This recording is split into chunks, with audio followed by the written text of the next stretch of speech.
So welcome everybody to the C.S. Lewis Society of California. Everybody who's here in person enjoying our shrimp and our Pot stickers. Our Pot stickers. stickers. Pot stickers. Next time you should, Charcuterie, yes, you should all come in person next time. crudité, desserts, gourmet food, wine. You're missing it. However, the main repast tonight will be interesting book discussion, and we're grateful to have Paul Ashby with us. Paul Ashby is Dr. Paul Ashby, Ph.D. physicist who has read pretty carefully in philosophy of science as well as applied practical science. And so you're going to be leading us through a discussion of Your Designed Body by Laufmann and Glicksman, if I've got the proper pronunciation there. And we're going to let you lead us ahead. Let's just stop and pray and ask for God's wisdom. Gracious Father, we come before you and thank you for the privilege of exploring your creation, of which we ourselves are a part. And we pray that you'd give Paul wisdom and grace and lead us into wisdom through our Savior, Jesus Christ. Amen. Amen. Okay, Paul, happy to have you. Great, thank you. So I'm going to switch to sharing my screen. Okay, so welcome everyone.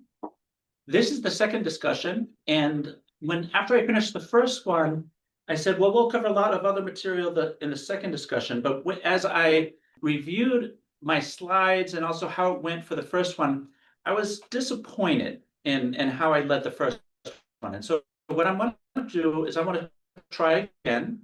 So I'm going to cover a lot of the same material, but I'm going to try and pace it better. And also, I think the big difference is more pictures, less text, at least in the middle of the talk. And so the first couple of slides will be a lot of text. Another big difference is instead of reading to you from the book for those and pointing other people to the page in the book, for those that don't have the book, I tried to put the text in the slides so that you can read along with me on the slide. So let's go ahead and go. This is Your Designed Body by Steve Laufmann. But I want to start with The Abolition of Man by C.S. Lewis, because Lewis wrote this during World War II, towards the end of World War II. And he gave a few lectures where he was thinking about the societal implications of what happens when you forsake the worldview that embraces traditional values. And when I say traditional values, I mean like our spiritual, moral, and aesthetic absolutes, which he called the Tao or Tao. And when he finished the first lecture, he finished it with this quote: "We make men without chess." What he means by chess here is their sense of right and wrong, our moral intuitions, and what it means to be human. "We make men without chess and expect them virtue and enterprise. We laugh at honor and are shocked to find traitors in our midst. We castrate and bid the geldings be fruitful." And so, when we make men without chess, we do not give people the tools they need to navigate life, to have a moral foundation in our social interactions, to have a worldview that embraces or celebrates creativity, so that we can do enterprise or do the scientific process. And so in the second lecture, hi, Young. Hello. He says the practical result of the education in the Spear Green book, this is the book that he kind of introduced that teaches philosophical naturalism, that the practical result must be the destruction of the society which accepts it. This is a very grim prophecy, but if we lose touch with the Tao, we will actually also destroy our society politically, even scientifically. Like, can we do science without believing in absolutes like the reality of nature with which we are comparing or doing our experiments on? And as he's thinking about this, he's thinking about how the scientific process engages in philosophical naturalism or uses methodological naturalism as a tool. But I think it's if you apply methodological naturalism to everything, scientism, that's the same thing as philosophical naturalism. And he's like, we can't let science just run rampant. It's going to eat itself up. And maybe I actually have that on the next slide. Yes. I say science invokes making value judgments. And so we have to discern between one theory and another, one being more consistent with reality.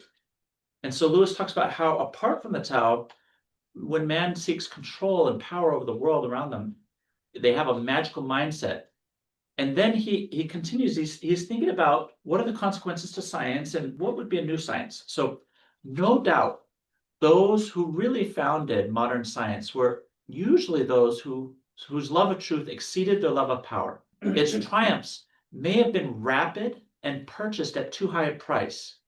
Reconsideration and something like repentance may be required. The regenerate science, which I have in mind, would not do even to minerals and vegetables what modern science threatens to do to man himself. When it explained, it would not explain away. When it spoke of the parts, it would remember the whole. There are progressions in which the last step is incommensurable with the others, and in which to go the whole way is to undo all the labor of the previous journey. To reduce the Tao to a mere natural product is a step of that kind. And then he ends with, to see through all things, using a scientific process or naturalism, is the same as to not see, or as not to see. And so he's talking here about a new science, this new science that when it spoke of the parts, it would remember the whole. When it explains, it would not explain away. What is this new science? I'm in search for that. How can we do science different that embraces the whole, that doesn't destroy the thing that it's trying to explain? And I think that this book at least is a pointer to what this new science could be. It'll help us think through it some, at least challenge our views of naturalistic science such that we think we have to do science differently.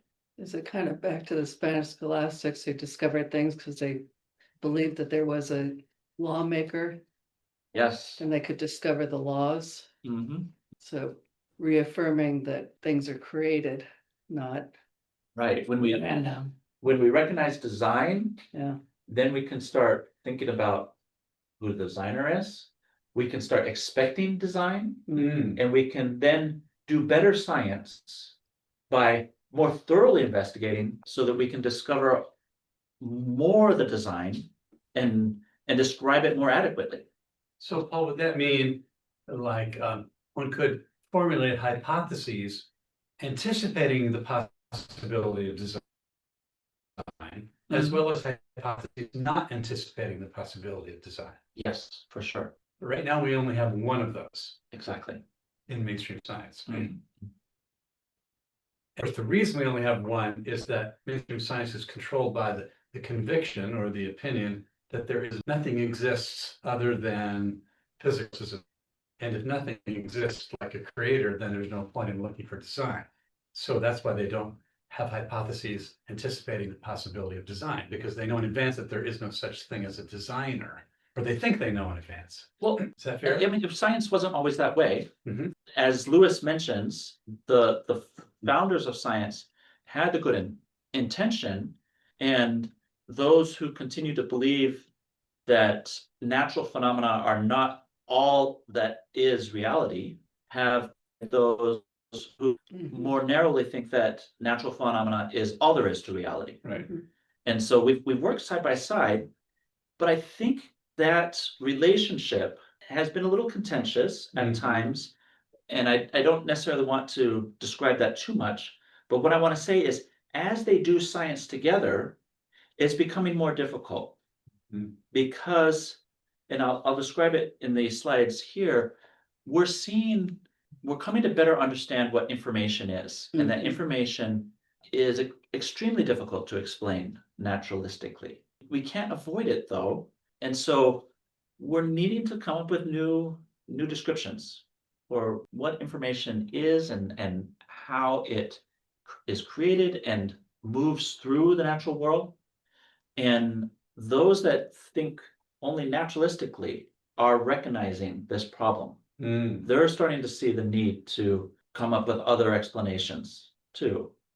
And hopefully the two can come together which I think will involve a conversion of those who think only naturalistically to broaden their worldview. But there's lots of things to talk about at that interface between those worldviews. And this book presents some of that in a very good way. Okay, so here are the contents. It's split into 6 parts. The first part defines life and describes life a little bit. Second part has a number of chapters on homeostasis, which is a very important part of life. And I like how they organize this book because homeostasis is kind of like one of the most basic processes of life. It also, for more complex organisms, it's one of the most fundamental properties.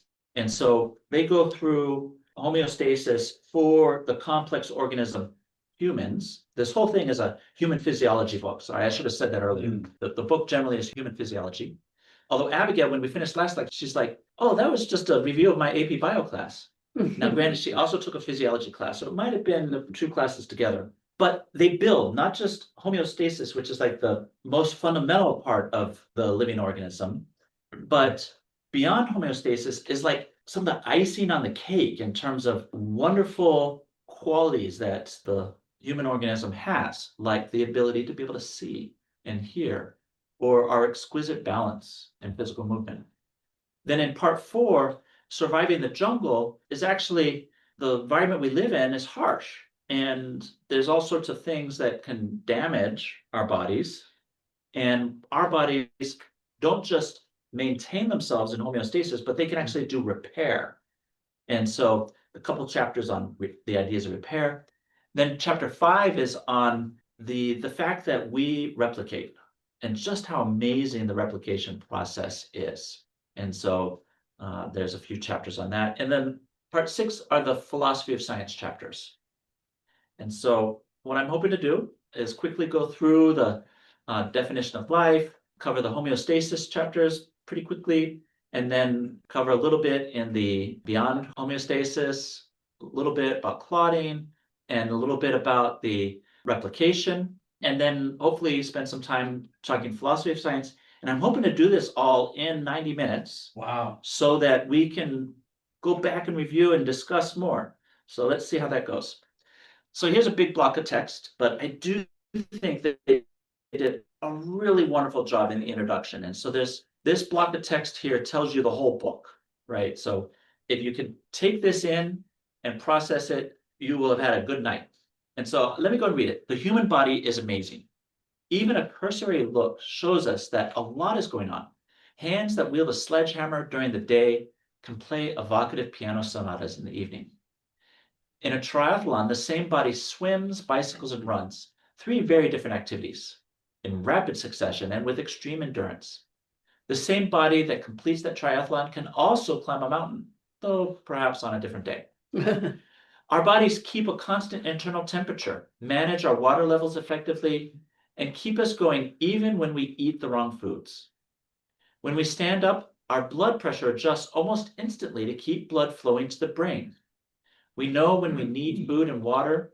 Even with our eyes closed, we can sense the position of all of our body parts and make detailed adjustments in movement.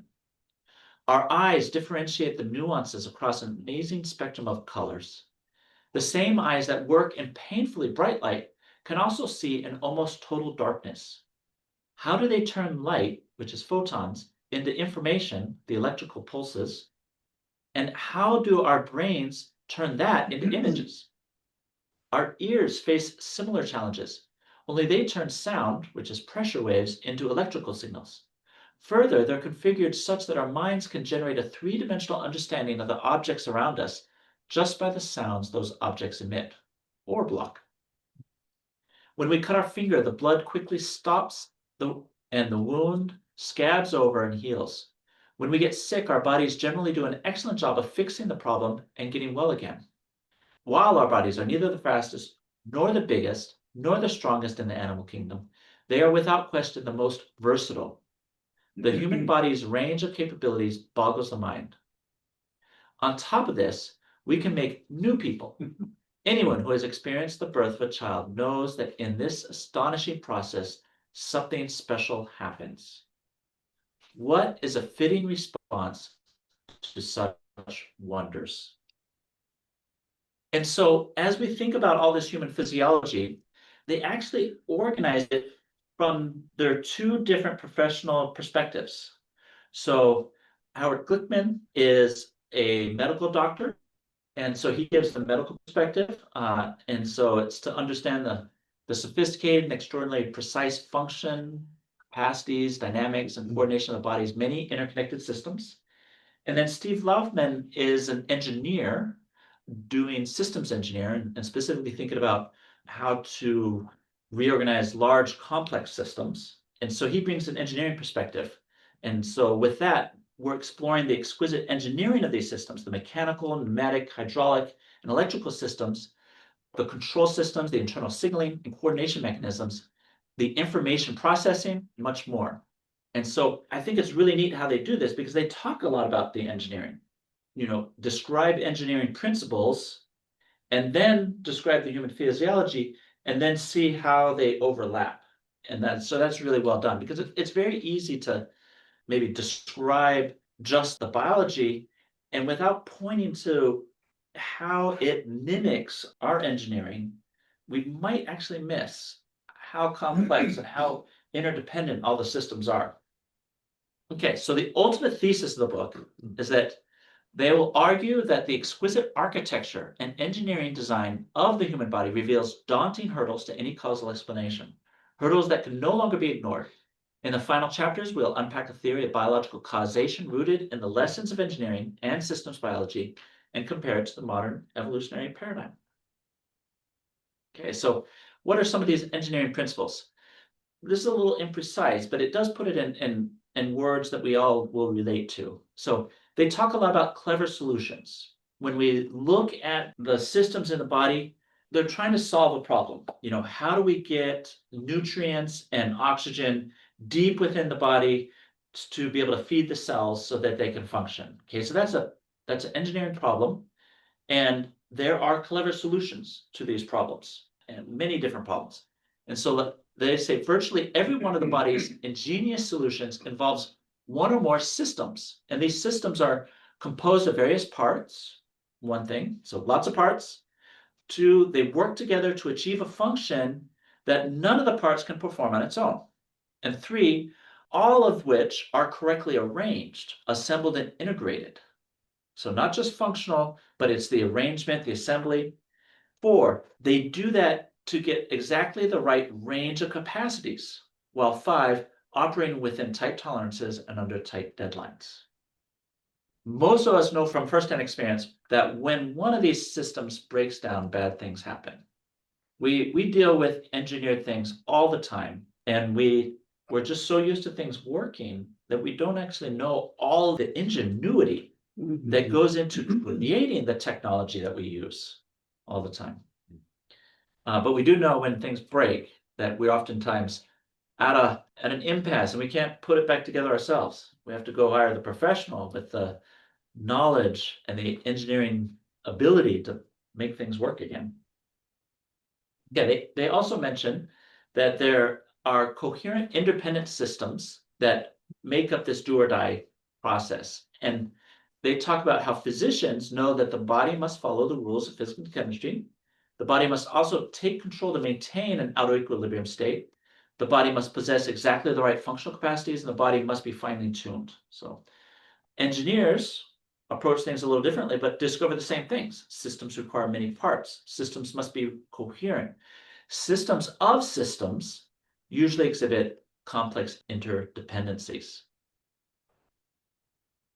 So they hope that we will be able to find answers in this. And so to find honest answers, we need to learn to ask better questions that are based on real action and real systems with real complexity. And we can't just invoke magic. So at the end of the introduction, they talk about how there are three modes of explanation. One is regularity. When an event happens, that is going to be causal to a following event, and it's predictable what that event is. There's also randomness. An event happens, and there's not enough information. Even with all information, it's still impossible to predict what the next result is going to be. That would be randomness. And then there's intelligence. And so intelligence is related to the randomness in that it also is contingent. But in intelligence, there's intention to bring about a certain result and also the agency with which to be able to bring about that result. And so intelligence leads to specific results when many of the results are possible in the contingency. But if we talk about intelligence as a mode of explanation, it's a stumbling block to some people. We normally think of science as invoking reproducibility. Yeah. And I think in the history of science or philosophy of science, they kind of try and separate it into ordinary science. And ordinary science is the one that focuses on reproducibility. You have a hypothesis, you use that to make a prediction, you can take that into the lab and test it and do an experiment to get a result that tests your hypothesis. And you expect to be able to do that anytime, anywhere you can set up the experiment. That's ordinary science. But there's all sorts of things that we call science that do not invoke reproducibility. And so the authors claim that focusing on reproducibility is actually a category error in science because we have things like archaeology, forensics, anthropology. The Big Bang. Yeah, historical science. Whenever we are looking at things that are non-repeatable because they're past, we can still use scientific tools to investigate it, but we don't expect the reproducibility. Mhm. And interestingly, there's oftentimes intelligent agents in these three specific examples of archaeology, forensics, and anthropology. And those scientists doing that science have no problem invoking intelligent agency. And they sort between intelligent actions and natural actions all the time. Okay, also worldview can interfere because if you believe in materialism or philosophical naturalism, you cannot entertain intelligence. But they advocate for theism, which is much less constrained. So let's look at, we'll get to some data real soon, but I wanted to cover engineering principles a little bit more. So I show you here a feedback loop. This is a very basic engineering system, okay? And so what we have is we have a system that does something, okay? And when you take an input into that system, it will lead to some type of output, okay? You might have this input that you want to put into that system. You might also have disturbances that are other inputs that you don't intend.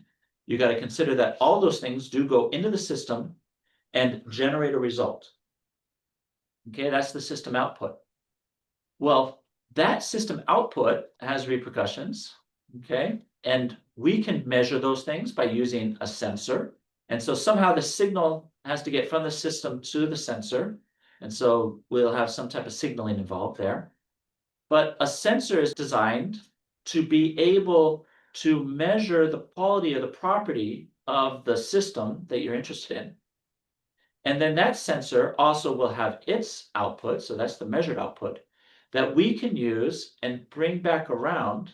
And we can take that measured output and we can compare it to a reference. This might be like your goal. Your goal is you want to keep the system at the reference. So you take your measured output, you compare it to the reference, you get that error signal, which is the difference. And you bring that into a controller, which is something that you engineer or design to respond to that error to produce an input to the system that you hope will correct the system and bring it in line with the reference. Okay, do you see how this feedback loop works? And so if all of these parts are working well, the system actually actuates, the sensor measures what's happening, the controller responds in the right way, you can get a controlled system output, even in light of having disturbances. Okay, so this is just a very basic engineered system, a feedback loop. And you need all these things, sensing, control, effectuation, the ability to signal, and there's also dynamics. So let's talk about dynamics. This simple feedback loop happens in time. So I have the feedback loop in the upper left. And so let's talk about a signal that you might come in. And so that signal is on the lower left. And so let's say you have a sinusoidal signal that comes in. And what will happen is as it goes through the controller, through the actuator, and even through the sensor that's measuring, there'll be some phase shift. And since you're feeding back that signal back into the controller, you can only tolerate a certain phase shift. If when what you want it to be doing is here, and what it actually does is give you a response down here where you're 180 degrees out of phase, you're going to cross over into not being stable. And so engineers think about this all the time, how to have a stable feedback loop, because you want the output here to match your control signal, your reference, and not jump all over the place. And depending upon the phase lag that happens in all of these things, you might not have stability. And so they have language to use this and all sorts of ways to be able to analyze this that involve doing Laplace transformations and Fourier transforms. And so you actually work in what's called frequency space. Okay. And so that's why this axis here is W, and I lost my cursor already. Oh, there it is.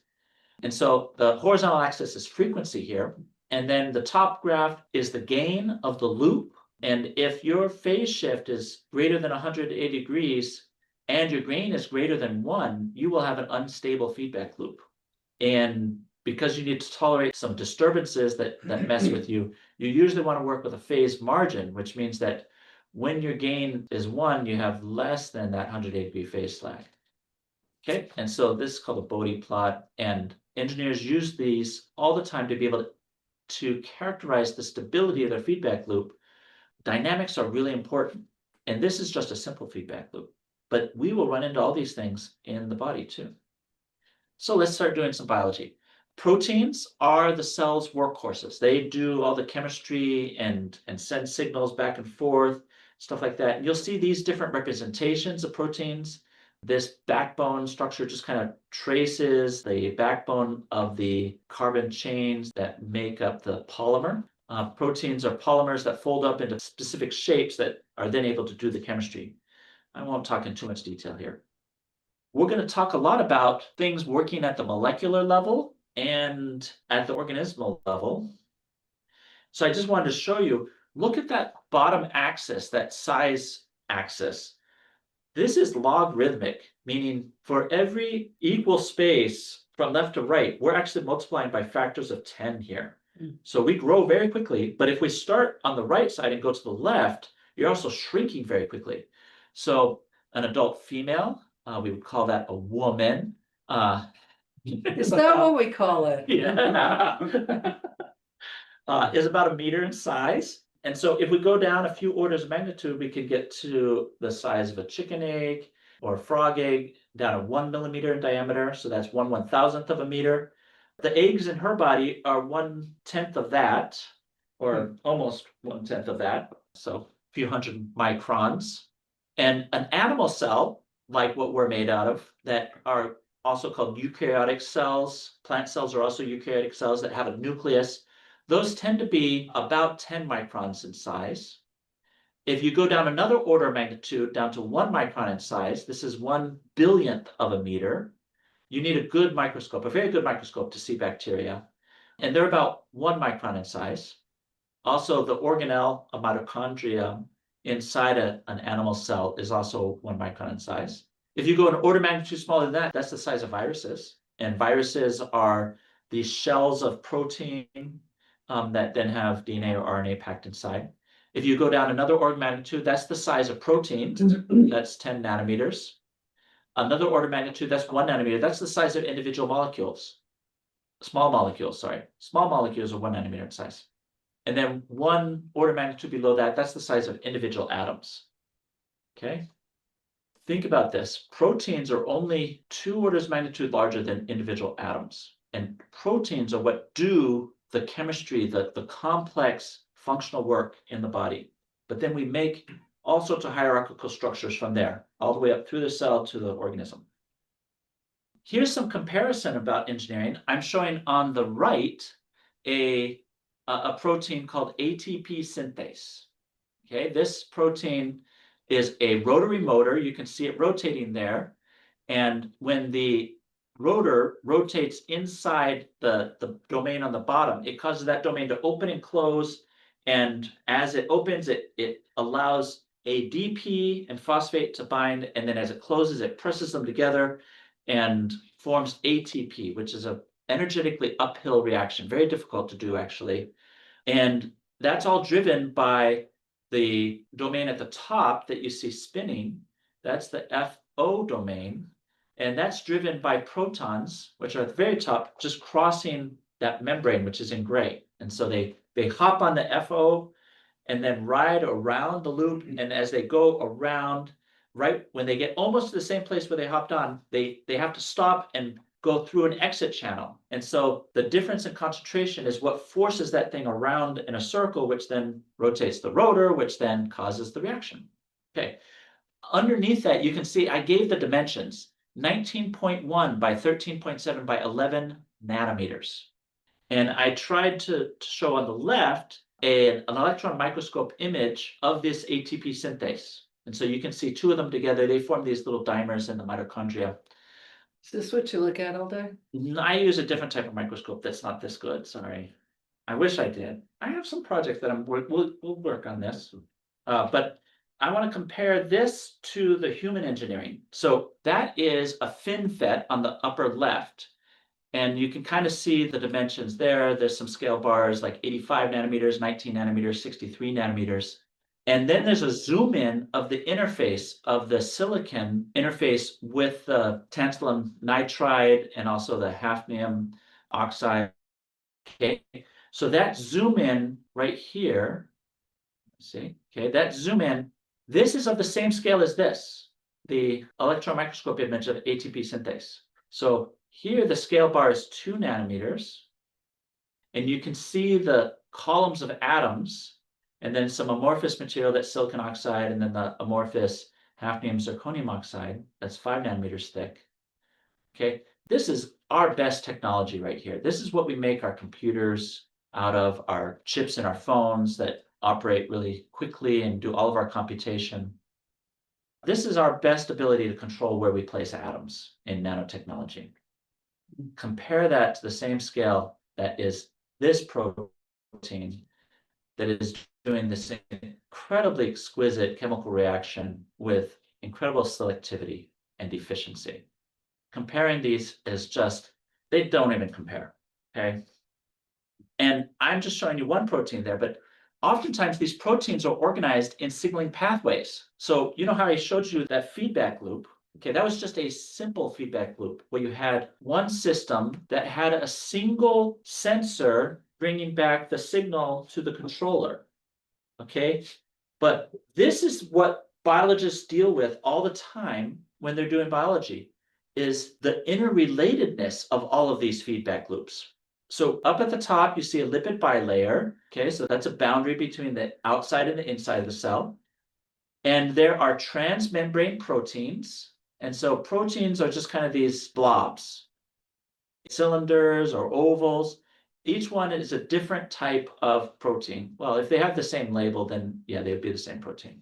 But like this one's different than this, different than this, different than this.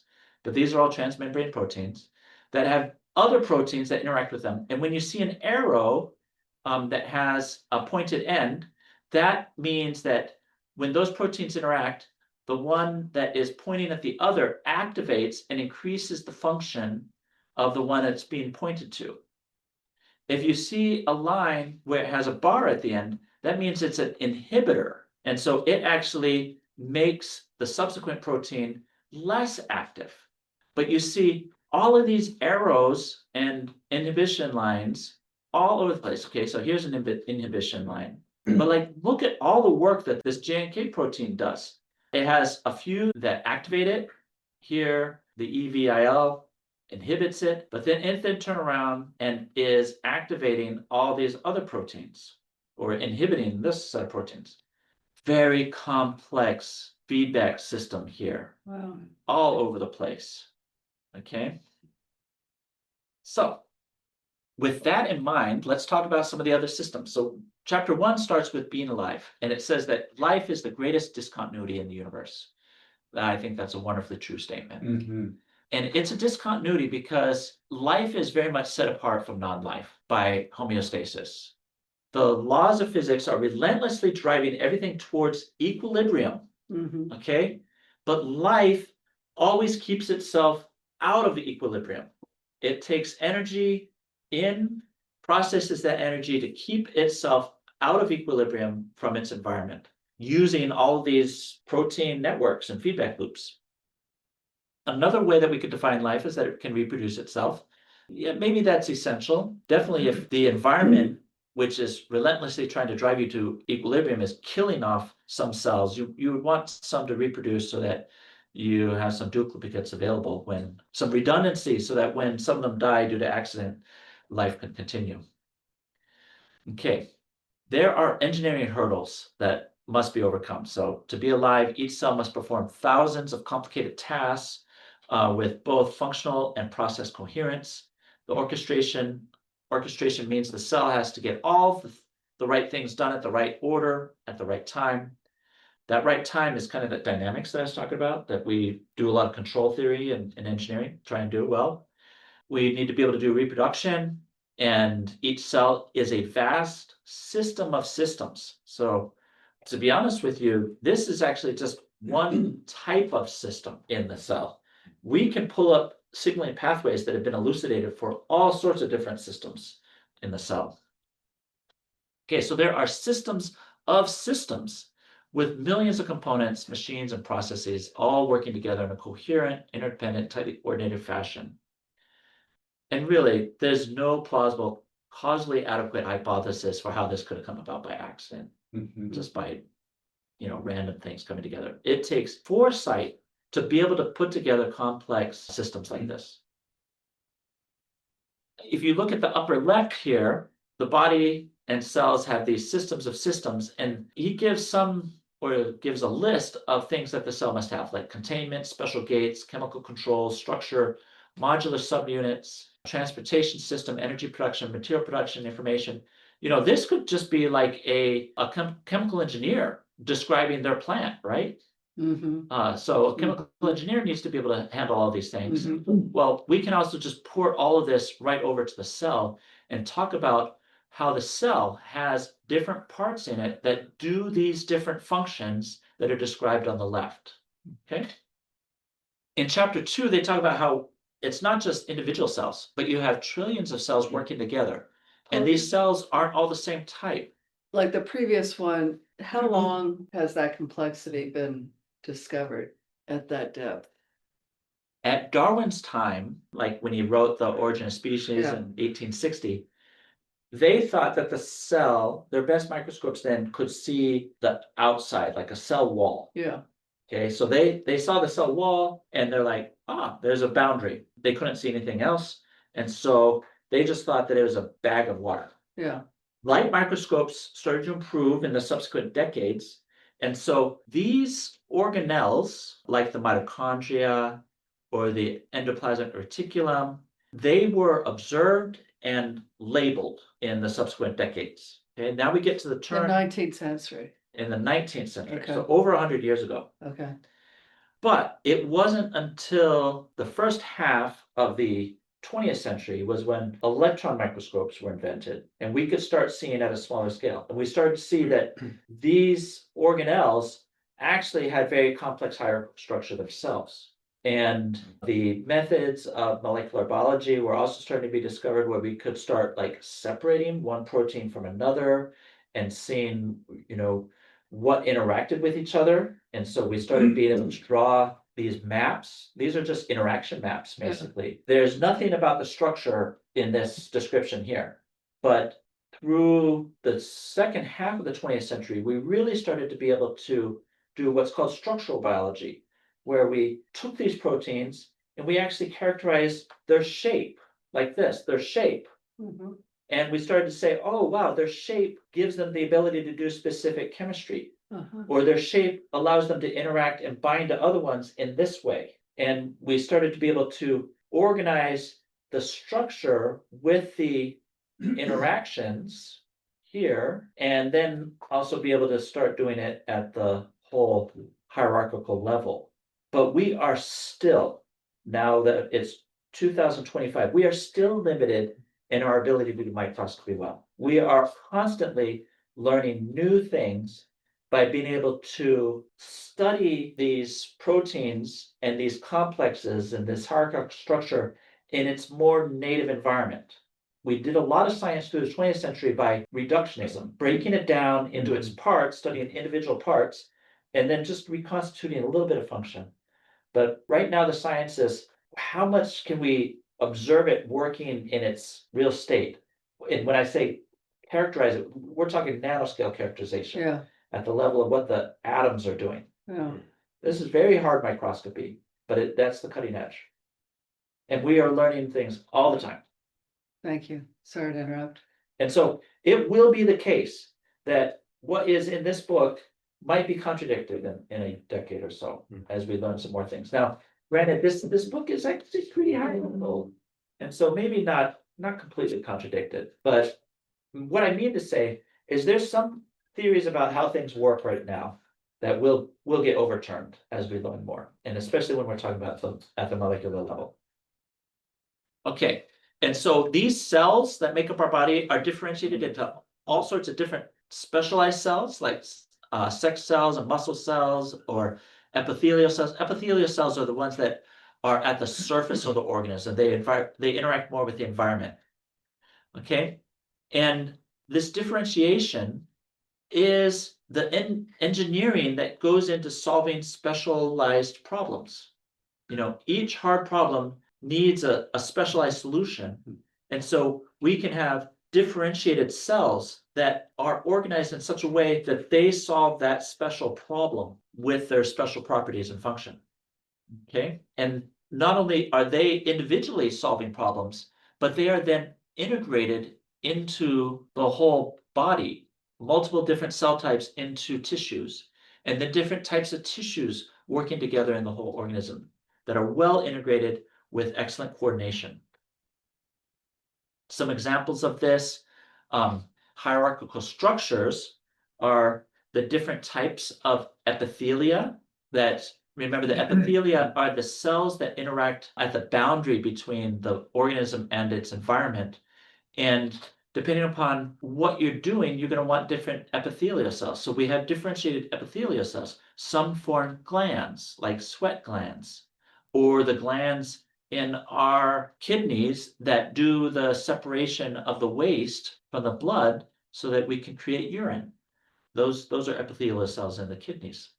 Or if we look at bone is a hierarchical structure where if we start at the large scale, like 1 centimeter, the whole bone, it has like the bone marrow and then the wall of the bone. And so you then have the rodent here, and inside that are the osteocytes, which are actually the bone cells. But most of it is this material that is this hierarchical structure of these fibers. And these fibers are made of bundles of collagen.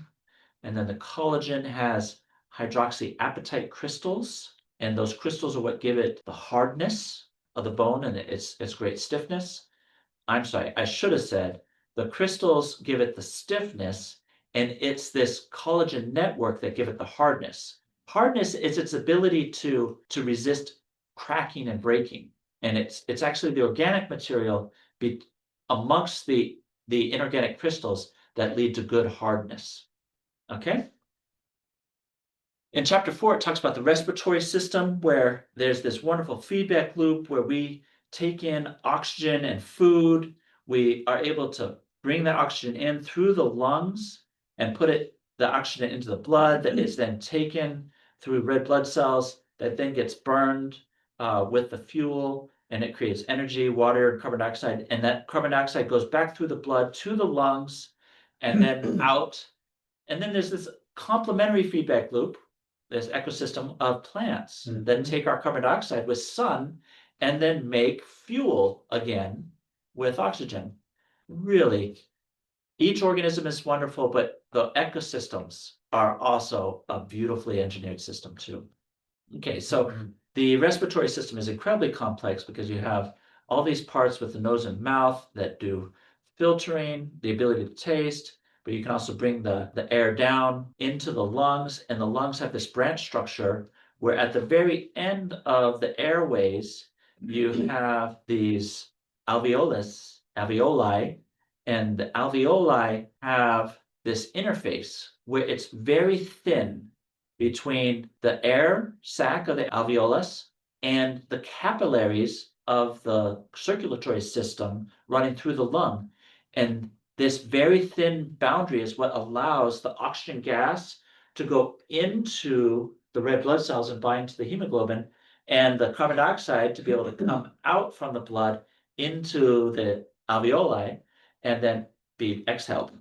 And the exhaled carbon dioxide is 100 times richer than the amount of carbon dioxide when you come in. So that's actually a lot of gas exchange happening at this interface. So a very beautifully engineered system, because you gotta have like mass transport here, but transport of gases is very difficult when you're talking about an aqueous system. So And do the same ones perform the in and the out, or are there specialized ones? this boundary does both the in and the out. So it's even more complicated because it has to do two things. Yes. Uh-huh. One amazing fact was that the red blood cells, Yes. at some point, they have to lose their nucleus Yes. because otherwise they're too big to go through those capillaries. Exactly. Yes. The Wow. capillaries are very thin, so that the red blood cells have to spread out, and you end up getting more surface area touching against that membrane, so that you then have the ability to transfer more oxygen in. Huh. So the respiratory system not only has this wonderful engineering to be able to do gas exchange. See you, David. Glad Thank you you could very be here much. to enjoy some of it. Thank you. We'll also post this to the web to watch there if you want to catch the gap where you're driving. Excellent. It's not just the mass transport that we've been describing here, but there's also a lot of sensing that goes on. Like there are oxygen sensors that then send signals that lead to faster rates of breathing so that you can get more gas exchange. Hmm.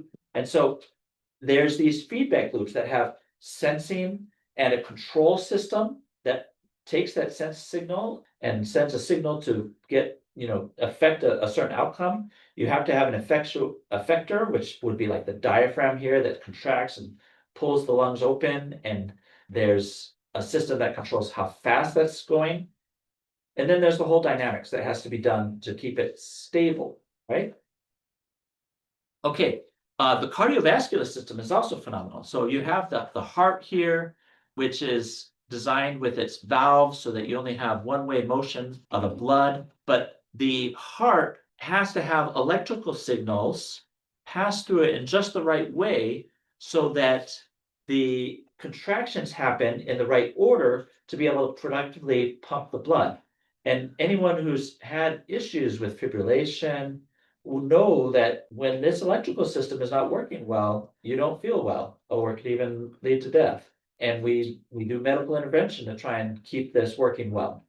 Okay, so this whole electrical control system and feedback loop to determine how fast the heart is pumping and the organization of the electrical signals and how the heart is pumped. But let's say you're just doing regular pumping and then you do something like stand up. Well, that's going to be very hard on your body because gravity is going to want to pull the blood down and it's going to suck the blood out of our brains. So our body needs to respond very quickly to maintain blood pressure in the brain and keep the oxygen going here so we don't pass out. And what some of the things that happen is, one is there's even an anticipation network. Like I'm thinking about standing up, therefore my body will already start pumping a little harder. Wow. In my arteries, there are these arteriolae right here, which are part of the branch before the capillaries. There's muscle around here, and the ones that aren't really needed, like the ones down in my legs, will constrict. So then blood won't flow through here, and that way the pressure can be maintained further up the system, like where it needs to go in my head. Okay, so there's all sorts of feedback loops here that manage things like just keeping our blood pressure correct. Here's a little bit of chemistry. This is acetylcholine that binds to the receptors on the atrial node that controls the heart rate and the force of contraction. Okay, what about hemoglobin? There's a whole chapter just on hemoglobin. So here, hemoglobin is a protein. So I'm showing you the ribbon structure of hemoglobin here on the left. This is about 6 nanometers wide. This is a medium-sized protein, 6 nanometers wide, very small. And hemoglobin is organized in such a way that it binds these hemes. So heme is what's called a cofactor. There are different cofactors, which are molecules that help the protein function. And what this heme does, and here's a picture of the atomic structure of the heme. These nitrogens right here have electron pairs that are available that can bind to this iron atom. And so that holds the iron atom in the heme. Heme actually, it binds all sorts of different metal ions, but each metal ion has its own chemistry. And so different metal ions are used in hemes throughout biology to allow different chemistry to go on. So there's wonderful kind of modularity. What might be one way to describe how hemes are used in an engineering sense. But to be able to bind oxygen and then also be able to release it easily, iron is the best atom for that. Iron has just the right electronic structure to then be able to reversibly bind oxygen, okay? And this molecule, or this protein, hemoglobin, it helps solvate oxygen. What I mean by solvate is allow oxygen, which is normally a gas, to be in the water. Okay, so the blood, it has a lot of water in it, and gas is generally hydrophobic and water is hydrophilic. And if you've ever mixed oil and water, you know they don't mix. So hydrophobic things don't like to be, I should actually say, to explain my intermolecular forces correctly, water doesn't like to have hydrophobic things with it. So it expels the hydrophobic thing. So if we're going to take oxygen, which is hydrophobic, and get it to the muscle tissue or wherever else we're doing some metabolism, we need to somehow solvate that oxygen and get it there. And hemoglobin increases the solubility by a factor of 60 by binding it to this heme, and then the hemes are bound inside the protein, and then the protein is taken around in the red blood cells. But oxygen sensors that are in the kidneys, they secrete a hormone, so this erythropoietin, and what that does is it modulates the production of red blood cells, and it modulates it in the bone marrow. So look at this system of systems. We have the kidney that's doing the sensing, secreting a signaling molecule that then travels to the bone marrow, which is a whole nother tissue, to be able to make the red blood cells that is for the whole organism. So there's all sorts of interdependency going on. Liver makes transferrin and ferritin, which are used to store and transfer iron. And so transferrin picks up the iron in the gastrointestinal tract and brings it to the hemoglobin. Lots of complexity there. Let's talk about eyes. Okay, so in chapter 10, it's titled Seeing is Believing. There's the eye, and so the eye has all sorts of parts, right? And let me just start with like the lens. Okay, the lens is there to focus the light that's coming in on the retina. And the lens is pulled on by these muscles, which help change its shape. And so we do use refraction, given the curved nature of this surface and how that curved surface changes shape based on the muscles pulling on it. And so that allows us to focus. But the lens is actually much more complicated than that. The density of proteins in the lens, there's a gradient of that density, which leads to a gradient of the index of refraction, and it makes what's called a gradient index lens, RIN lens. And so some of the focusing is actually done at the level of this hierarchical structure of the protein density in the lens. Okay, if we look at the retina is what does the sensing of the light. So it converts these photons that are coming in into an electrical signal. And so here's a zoom in of the retina that shows some of the different types of cells here. The blood supply is actually coming in on the backside here, and then the nerves is over here. You can see there's rod cells. Rod cells measure the intensity of the light. Okay, they're very sensitive to the amount of light, while you have cone cells here, which have special rhodopsins that absorb different colors. And it's the three different cone types with their special rhodopsins that allow us to have color vision. Using a linear combination of the intensity of these signals from these cone cells, we can actually cover almost all the possible colors. Humans can't see every color that's possible, but we can see almost all of them because these cone cells make a pretty good basis set to span the space. Okay, what is actually happening inside these cells is that there are these proteins called rhodopsins that have a molecule called retinal that when it absorbs the light, it changes its molecular conformation. And what that does is the conformational change here then changes the conformation of the protein as a whole and makes it less likely to bind another protein. And so we have this kind of signaling pathway shown here that you have the rhodopsin that absorbs the light, that then changes its binding, which then releases this GDP, and then that gets organized. Also, these proteins reorganize here, which are able to control this cyclic GMP and reduce it.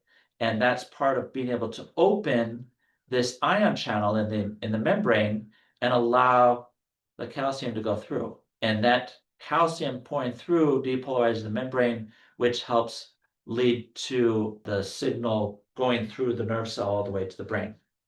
Okay? And if we think about what's happening, those signals running along the optic nerves, the information from the retina is actually split into two halves for each eye. And so there's two different signals from each eye coming down, and it goes through this region right here called the chiasma, where the right side from each eye gets redirected to the right hemisphere of the brain, and the left side of each eye gets taken over to the left hemisphere. And then they get processed separately. So each eye actually sees the two halves separately, and the brain processes the signals separately. And then it takes the two different images from the two different eyes, and that's what allows us to have the 3D spatial awareness. All that is being processed in the brain through these, high-level signal processing electrical signals. Pretty amazing stuff. Wow.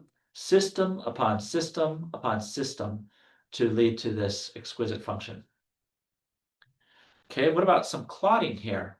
Here is a signaling pathway, or also called a cascade. And there's two sides to the clotting cascade. There's let's start with the extrinsic pathway. The extrinsic pathway is when there is damage between where the blood is and the environment.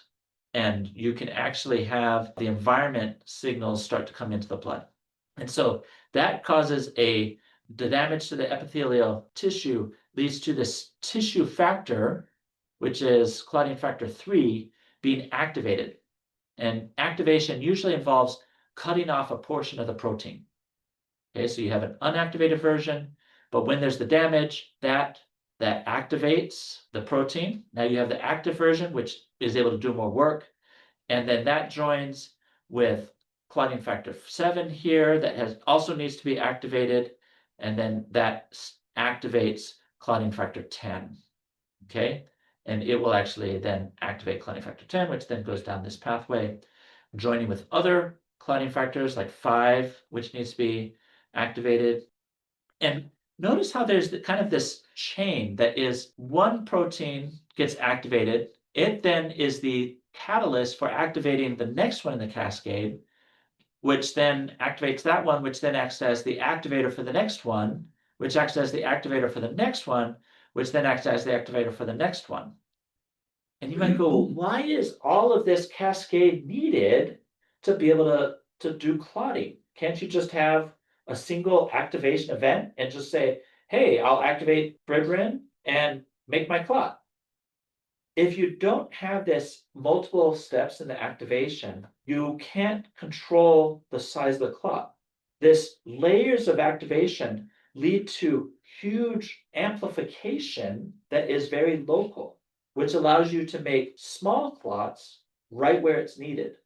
If we didn't have these multiple steps, the activation would be too general and you'd end up just clotting all your blood. Huh. Okay, so all these steps are necessary to be able to make small clots. What is not even shown here is all of the inhibition that is going on to help dissolve the clots, or this competition between activation and inhibition side by side is what leads to these very high gradients in activity, which mean you localize the clot. Okay, and here's a ribbon structure of factor V. This is a moderately sized protein, and when you activate factor V, you actually cut off the C domain, which is the domain that's on the upper right here. Down here, I show the protein thrombin, and so thrombin is listed right here. Thrombin is actually, it's an activator kind of all over the cascade. And thrombin interacts here with heparin. Heparin is an anticoagulant, and heparin is just a small oligomer. Well, you can have large or small oligomers of sugar. Not the sugar we eat, but it's a polysaccharide. It has kind of the same molecular, generally the same molecular structure as sugar. Okay. Mhm. Amazing feedback loops here. Signaling, sensing, control, lots of control. Okay, let's talk about replication here. And so the human reproductive system is shown here, the male and the female. And if you have two X chromosomes, then you'll become female. If you have an X and a Y chromosome, you'll become male. And so that the way that this works is that the default is that you actually form females during development. So what the Y chromosome is doing is it switches on maleness. Okay, so on the Y chromosome is a gene that encodes for this testes determining factor. And so what this testes determining factor does is it causes the gonads to differentiate into testes instead of developing into ovaries. Okay, so when you turn on this TDF, you start to form testes. That same tissue, if there's not the TDF, it will turn into the ovaries, okay? And then both embryos have this Wolffian ducts that bind androgen, and the Wolffian ducts, when they bind androgen, they will develop into the epididymis, vas deferens, and the seminal vesicles. So that's this part right here, okay? If they don't bind androgen, which is a hormone, like testosterone, then they go through apoptosis, which means that it dies and goes away. And then the Mullerian ducts, they develop into the uterus, fallopian tubes, the upper vagina. Okay, so that's this part right here. The testes also make an anti-Mullerian hormone, which triggers the apoptosis or the death of this tissue. Okay, so you see how there's these control mechanisms to turn one off, turn the other on. And they work in concert to be able to get this differentiation into the different reproductive systems. Also, what's going on here is this alpha-5 reductase converts testosterone into a stronger version of testosterone, which stimulates the outer genitalia formation in men. Okay. Notice that I've taken what is a whole chapter in the book and just brought it down to a few sentences and one figure. Okay. I'm just trying to give you a high level view of the stuff that's in here. Read the text if you want to see lots and lots of detail. And even this is a very light treatment of human physiology, right? But just trying to give you a taste. One thing that struck me when I was reading this chapter is the timing of it. Uh-huh. Like from the conception, it's like there's a clock running and that says, now it's time for this, now it's time for that, now it's time for something else. And it's like just the incredible intricacy of that development cycle. It's just amazing. Yeah. The dynamics are important. All self-contained. Yeah. Yep. Okay. When it comes time for puberty, the hypothalamus secretes this hormone, the gonadotropin releasing hormone is the name, this GnRH. Okay. And that then stimulates the pituitary gland, it senses this, that then secretes the gonadotropins, luteinizing hormone, that's LH, and then also this follicle stimulating hormone, FSH. Okay, So these two hormones in the male will instruct the testes to make even more testosterone so that they can be aggressive and also do other things, like it turns on sperm production. In the female, these two hormones instruct the ovaries to make more estrogen and turn on egg production. Okay, there's a feedback loop.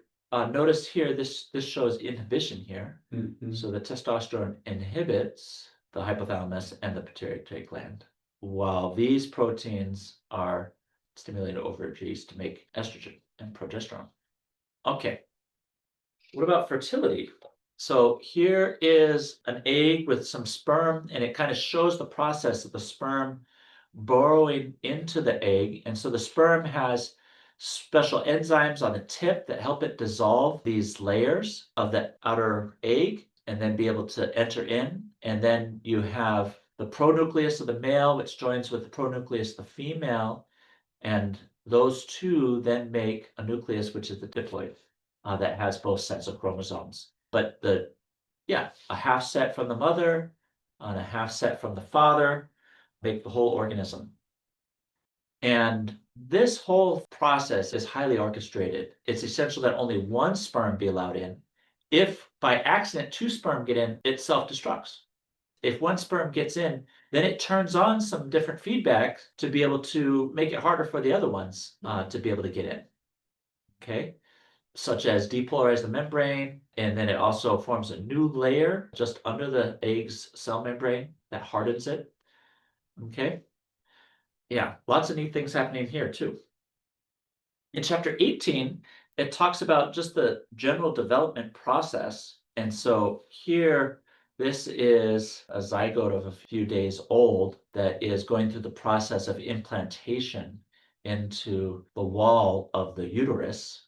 And so you have some of the maternal blood that surrounds it. But already you're starting to get differentiation here. And so you have like an endotherm layer that, as the cells continue to differentiate and grow, will grow these different tissues like the digestive system, the liver, pancreas, lungs, or the mesoderm layer, which will lead to the circulatory system and the skeletal system, muscular system, and then the ectoderm layer, which leads to hair, nails, and skin.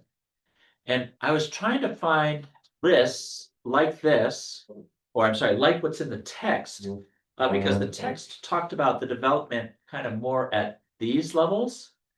But whenever I looked on the web, I only kept finding lists that were like, this is what your baby looks like. And it really focused on this ectoderm layer for young parents that are trying to imagine what's happening as baby grows. But I want to go ahead and read, I didn't transcribe this, sorry, but I did want to read some of the steps that are going on here. Okay, so at conception, a one-celled zygote is created, a unique human individual with unique DNA. After 30 hours, the zygote divides into two identical cells. Within 3 days, you have further multiplication into 16 cells. It's called a morula, which drifts through the fallopian tube on the way to uterus. At day 5, you're now called a blastocyte, and that enters the uterus. At day 8, the blastocyte attaches and implants to the endometrial lining. At 2 weeks, the blastocyte is now an embryo with amniotic fluid cushion, a yolk sac for food, and different cell types. That's shown there on the left. At 4 weeks, the heart has been pumping blood through the tiny body for several days. One thing that I didn't mention that about the heart and circulatory system is that's an engineering problem that needed to be solved.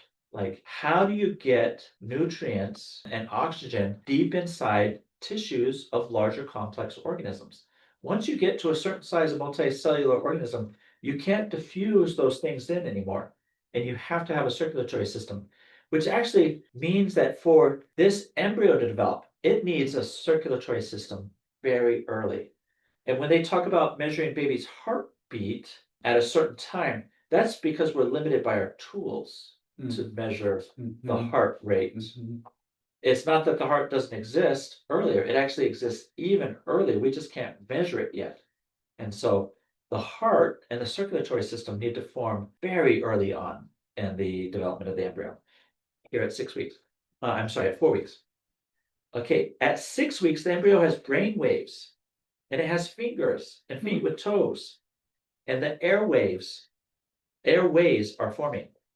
I'm going to go a little faster here. 12 weeks, the kidneys are functioning, sending urine into the amniotic fluid. At 16 weeks, the brain continues to develop, differentiating into distinct areas for senses like vision, hearing, smell, taste, and touch. At 24 weeks, bone marrow is making red blood cells before they were produced in the yolk sac and in the liver and spleen. Okay. Okay, so let's talk about some of the philosophy of science. We are at 8:30 now. And so Steve talks about how it takes millions of dollars in investment to be able to change a complicated system at a company. So it takes lots of engineering work where they're working with foresight. And in contrast, when we think about the evolutionary hypothesis, they talk about small and apparently straightforward changes. They skip over the complex engineering details that need to be solved to be able to do all of this engineering in the body. Okay, so to help people think about it, Steve introduces this coherence axiom 1. The greater the number of coherent independent parts or subsystems needed, the more work it takes to design, assemble, and fine-tune them into a working system.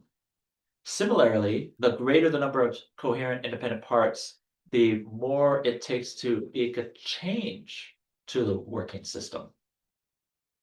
Okay, so that just ups the engineering complexity. And because of these truths about engineering and the difficulty of doing engineering, when you go from one form to another, where you have different subsystems, it takes a lot of engineering to get there. And that's why Steve is not surprised that the fossil record contains almost no intermediate forms. Mhm. It's hard to make change. It needs to be active information input. Okay, I'm going to skip the rest of this slide and say that given all of this complexity, a need for engineering, they hypothesize or present a theory of biological design. Okay, and so the history of life is the unfolding or interplay of 4 major causal factors. You can have intentional acts, you can have internal adaptations. That's where the system is engineered to be able to adapt. You also have design properties. So this is making the function or purpose and working with that axiom or the modularity. And then you also have the process of degradation, where entropy in nature just drives things towards equilibrium and being broken down. So we can have these major causal factors going on, and that they anticipate that the future holds many surprises as we study the ways that various organisms fend off the forces of degradation. We use engineering to fight degradation. Okay, and so the theory incorporates a specific mechanism of change, which is there's active design, meaning there's an intelligent agent that not only has the intention, but has the agency or the ability to be able to effectuate the change in nature. Okay? They believe that the theory personifies humans and permits the forces of nature to remain unpersonified, while naturalistic theories reduce all human experience to chemical reactions in the brain, and it force fits all human behaviors and experience, like love and altruism, into just a survival and reproduction framework, which is very empty of meaning. Okay. I put together the science within the design hypothesis slide, where I bring back these 3 modes of explanation: regularity, randomness, and intelligence. And I remind you of that, we're already used to thinking about intelligence and dealing with intelligent action in the world when we do the science of archaeology, forensics, and anthropology, that we can do science of non-repeatable events. And that this kind of science, we're already used to sorting between these different modes of explanation. We study the system and we go, oh, well, this happens because of the regularity of nature, or this happens because of the randomness inherent in nature, or this happened because an intelligent agent made a pot that they used to do some cooking. Okay, science is used to this already. Miscategorization between these explanations will happen. We should expect scientists to make mistakes. Okay, but science is self-correcting. And so, for example, vitalism was a design hypothesis some centuries ago that has now been rejected as an explanation for the chemistry that we have. Or Was I'm a sorry, the way the person- chemicals work, I should Is say. a personification of some of the physical processes. Yes, Junk DNA hypothesis was a hypothesis that originated or derived from the neo-Darwinism hypothesis, and it's now been rejected as we do further. It seemed pretty Exploration. compelling at first, Yeah, within the neo-Darwinistic framework. but then they found out that junk wasn't junk, wasn't that the problem was? Exactly. That all this non-coding DNA is very functional, and we're still discovering all the layers of function in our genome. Lots to work on. Okay, and I want to point out here that in previous talks, we've talked about the fine-tuning argument in cosmology, Mhm. and people are becoming comfortable with the fine-tuning argument, right? But fine-tuning is not an appeal to regularity. Like the regularity would be the equations that we use to describe it. Fine-tuning is saying we have these constants, and the constants could be something different. And we would get different physics if we had different constants. But there's information, well, there's contingency in what the constants could be. And there we have a very specific set of constants, which shows that probably an intelligent agency was involved in tuning those constants to the right things so that we can have the complexity of chemistry and the complexity of life. So I would say we already have, or already are becoming comfortable with these kinds of Right. arguments in other areas of science. Mhm. Well, those who are not comfortable are postulating the multiverse theory, right? So Okay. That's the And escape. where do they come Right. from? And where do those, yeah, there's an infinite number of universes, right, and where did they come from? Mhm. So of course. I love how Steve Meyer handled this in his book, Return of the God Hypothesis. He went into some detail into multiverse theory. And what he showed is that current thinking of multiverse theory is that it doesn't actually get you out of the fine tuning because you just back up and you have an extra layer of fine tuning to get the multiverse to work too. So while multiverse might explain these constants for that Yes. universe, Mhm. you need a bunch of fine tuning of the multiverse theory to be able to get the generation of all the universes. You kind of don't get out, you don't get out of this problem. It's kind of like an infinite regress until we somehow say, I think intelligence is doing it. Well, the hope is that there would be a theory of everything where all of these constants will be reduced to I don't know, a single constant or single equation or something, right? That these are all, instead of them being constants, they're derivable from some underlying unified theory. That's the ultimate goal, I think, of theory of everything, right? Or are they not even trying to get to answer the constants at all? I would say many scientists are still interested in trying to find a theory of everything. Mhm. And yes, we do have a history of developing constants or having constants in our equations that describe certain phenomena. And then as the equation grows, we actually find that we can describe that constant as or derive that constant from other constants that are more fundamental. And I put these specific constants up here because these are constants that are used in the standard model. Standard model is not reality. It's our model of reality right now. It will be revised in time. We don't know exactly which way to go with that yet. And so there will be something else to replace this. And so I think the question is, will that model that replaces it simplify into this beautiful, tidy little thing that then is able to give us all of our complexity? Or will that model actually grow in complexity itself as it has its way of being able to describe the complexity that we have further on? And I would say the theory of everything, it's a very early 20th century philosophy of physics. They had been very successful during that time at simplifying things and unifying kind of disparate physics into the same thing. But then what has kind of happened in the latter half of the 20th century is as we've discovered more and more fine tuning, we're actually seeing that there's complexity even at the level of our descriptions. And And new I'm not phenomena, sure, I'm right? not sure it's gonna simplify again. I think, well, we talked about this a few weeks ago, that even if you have just the description of what leads to the universe, the phase space within the universe grows with time. And you can't have all the complexity front loaded into the reduced phase space that you have at the beginning of the Big Bang. And so I think information is being inserted throughout time to be able to lead to the kind of complexity we have in the way the galaxies are formed, with their habitable regions, with the habitable planets within the habitable regions of the galaxies and solar systems. And then, specific Earth is a specific planet that has specific chemistry that is even more amenable to life. And then on top of that, we actually have all of the information that went from this transition from inorganic to life.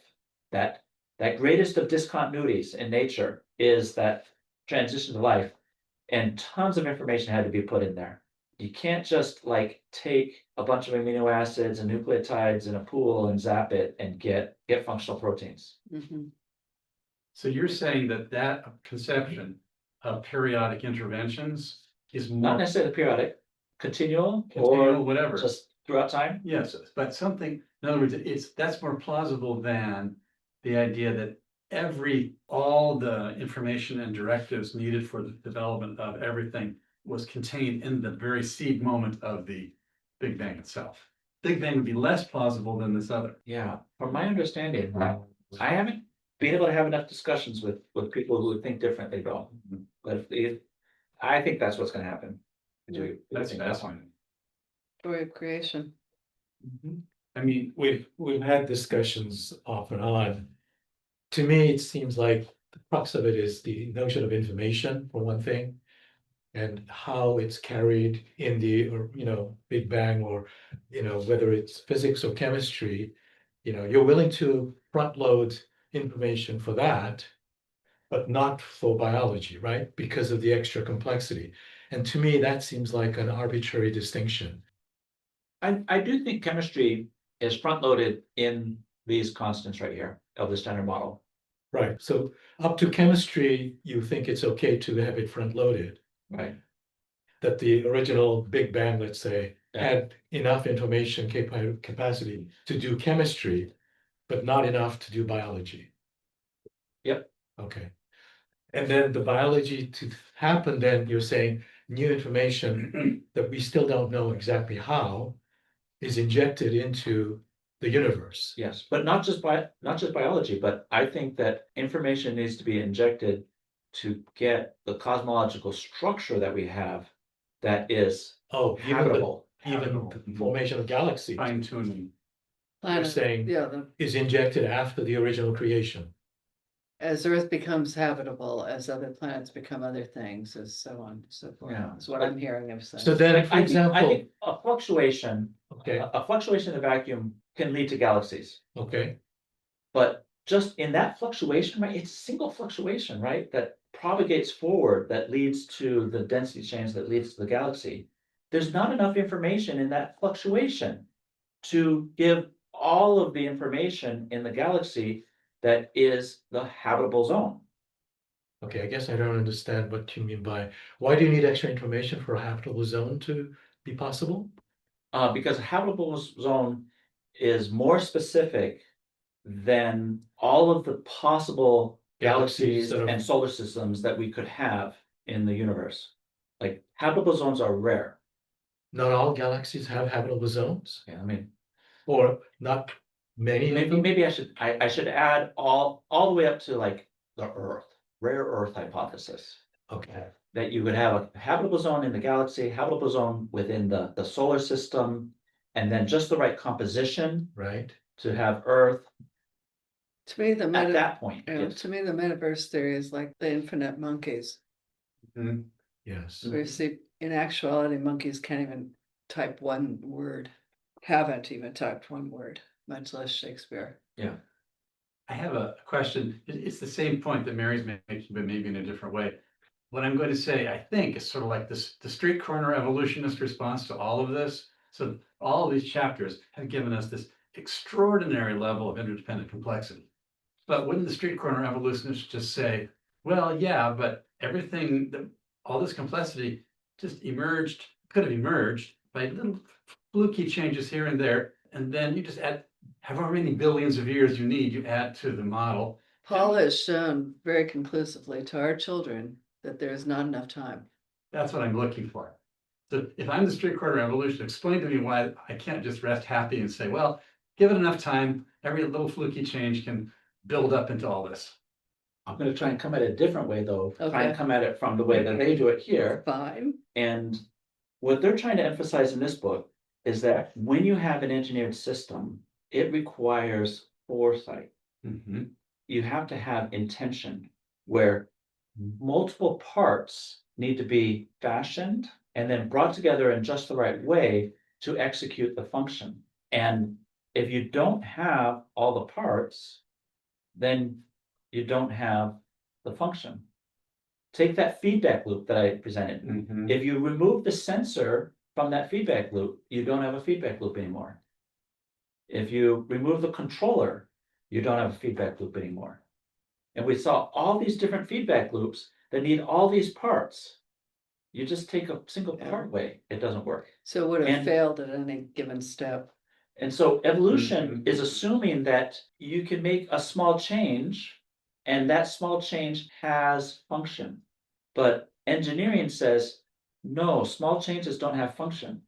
You need a bunch of changes that are organized to work together to give you the function. Right. So all of the interrelated parts have to change just a little bit at the same time.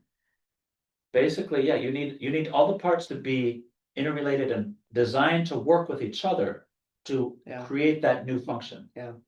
Now you can take parts and reuse them. And so you might say, oh, I have this functional thing that takes 6 parts over here. But I want this new function, and I can use 5 of the parts from this if I add this new part. And now I make this new thing that now also has 6 parts. 5 of the parts being the same, but now I have 2 functions. That's possible, I but noticed- that still requires foresight. It requires, oh, Mhm. I understand how these 5 parts work. Mhm. And to be able to get my new function, I need the 6 part in just the right way. Is there anybody online who wants to jump in with a question or observation or? So I suspect all of our minds are completely blown. No. Mark is ready. Not Mark. Mark's mind is never blown. Several things occur to me. One of them is that the physical constants that you put in that slide towards the end there, I don't know that that's a complete set, because there are things like the gravitational constant, which is a dimensional constant rather than dimensionless, and yet its value is not based on anything else that we know of in physics. It's just there, God-given, as it were. And there are others like the velocity of light too, so that it gets to be more and more complicated the more fascinating the more one looks at these things. I think that those constants are not incorporated in these other constants that we're looking at there, so far as I know. But a more important thing, I think, is, to my way of thinking, is that much of nearly all that we've been, or that that Paul has been telling us about, has been describing humans, but also all mammals have the same complexity and most of the same fundamental characteristics. So what is it that makes us as humans even more special? And one of the things that occurs to me is that it's our self-consciousness, just consciousness itself. I don't know that any other animals, any other beings have consciousness, and it's even hard to say exactly what consciousness is. And yet, as a conscious human being, I'm very aware of what it is, and probably my 7-year-old grandson knows what it is, but we can't really say what, as scientists, or at least what consciousness is and where it comes from, except as a philosophical idea that is out there and it seems terribly important to us. yes. We've got a comment from Veronica. I'm in Columbia, South Carolina. It's later in the evening, but this discussion about systems is really hitting a lot of, in that we're looking to describe even just the water system in the city here based on several different factors and characteristics, on SharePoint or whatever we're using. So that's one thing, that's the water system. But now when you begin to look at how does a city flourish and dry up and, become a ghost town, the same types of things are needed with many fewer factors, right?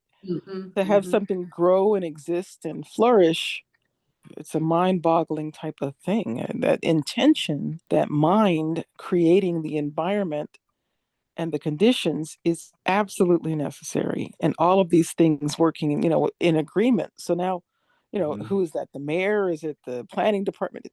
My God, right? So anyway, I'm just getting very excited about systems and having systems work together from this discussion. That's great. I think Mary Carlton has a comment.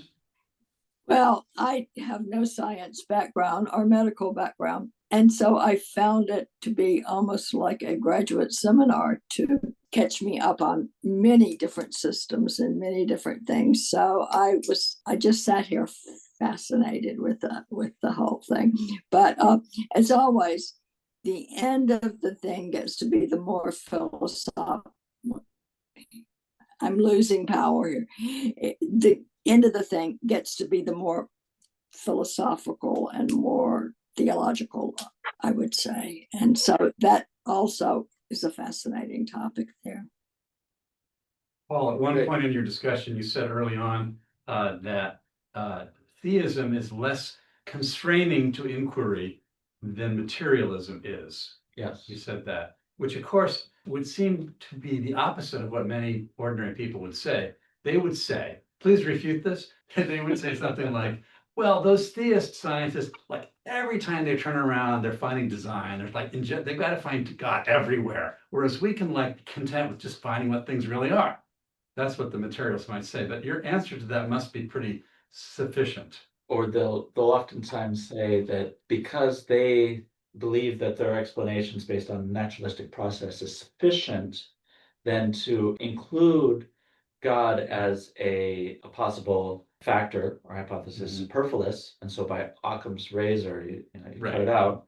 I think what we're trying to point out here is that no, to be able to successfully explain the phenomena, you need to include intelligence as a mode of explanation. That everything we've learned about how the natural world works, it doesn't self-organize into complex systems like this. You didn't say there was no other causality than intentional. Right, because there is nature, and nature has regularity and also randomness built in. Right. So there are plenty of phenomena which are explainable by regularity or randomness. Thus, this conception of explanation of cause is actually more encompassing than the materialist one, not less. More encompassing. That's why I forget the word that we used before, but doesn't constrain inquiry. It doesn't constrain. Yeah, there we go. We can explain the phenomena that we're trying to explain more adequately. Yeah. Within a theistic framework. A chapter that they wrote where they're like, how do people respond? Because some people, when they think about the design hypothesis, they respond saying, I do not like it. Right. Okay, so, if you answer the question that you do like it, and if it's true, then you're like, yay, life is designed in that box here. But there's some people that are like, no, I do not like the hypothesis. And if it's true, then they're really discouraged. Drat, life was designed. There's those that do like it, but if it's not true, then they'd say, oh, life is an accident. And they're still happy, they like it. And then if they don't like it, and it's not true, then they're just like, oh, well, life is an accident. Actually, those bottles are being switched. The last two under no, it's true. But ultimately, it doesn't really matter whether we like it or not. The question is what's true is much more important. Exactly, right. That's not how we live our lives in America these days. Well, in the world, but yes. And My truth. Anyway, Paul, I really want to thank you. Once again, you've taken extremely complex material and made it clear and fascinating and engaging. We really you enjoyed it. appreciate it. Thank So you. thank you. And in 2 weeks, we'll be here with Andrew Doja leading us on the first book of the Ransom trilogy, sometimes known as the Space Trilogy, Out of the Silent Planet. So we hope we'll all be with us then. Yay. thank you all for coming. Thank you, Paul.